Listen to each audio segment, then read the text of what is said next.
Rise and shine! Mga ka-RSP, alamin natin ang swerte ngayong araw. Libreng feng shui at horoscope mula kay Master Hans Kua.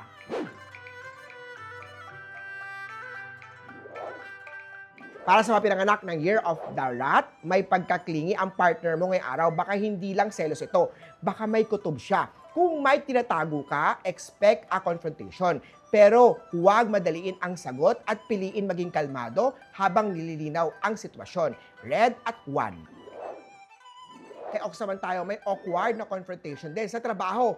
Kahit hindi ikaw ang may kasalanan, nadadamay ka dito. Huwag mag-react agad. I-approach ang problema ng mahinahon at planuhin ang susunod na hakbang. Gold at 2. Kay Tiger naman tayo, may surprise na expenses na paparating. Huwag mag-swipe at planuhin kung papaano haharapin para hindi masira ang financial stability. White at 4. Kay Rabbit naman tayo, may kinikimkim kang creative idea. Huwag mong itago ito. Speak up before someone else claims it. At pwede kang makakuha ng recognition o bagong opportunity sa trabaho o personal project. Orange at 5. Kay Dragon na tayo, time to reflect. Ano ang ugat ng gastos mo? Luho ba o hiling? Pagplanuhan ng maayos ang financial move at i-prioritize ang importanteng kailangan bago gumastos sa dagdag ng mga luxuries. Green at 6. Kay Snake naman tayo, yung charm ang weapon ngayong araw, gamitin ito sa pagkikipag-negotiation at communication. Maaari itong magbukas ng bagong opportunity sa trabaho man o relasyon kung maayos ang approach mo. Pink at 9. Sa mga Year of the Horse, may isang tao na magsusubukan ng take credit sa trabaho mo. Panindigan ang gawa at huwag manahimik dahil pwede mong ipakita ang iyong kontribusyon at maiwasan ang misunderstanding sa team o sa teamwork mo. Red at 6.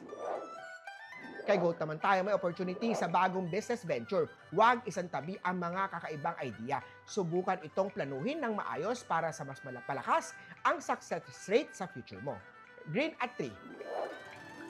Kay Monkey naman tayo, may unexpected gastusin. Huwag mong munang galawin ang ipon at planuhin agad ang mga harapin na gastos para hindi maapektuhan ang financial planning mo. Blue at 1.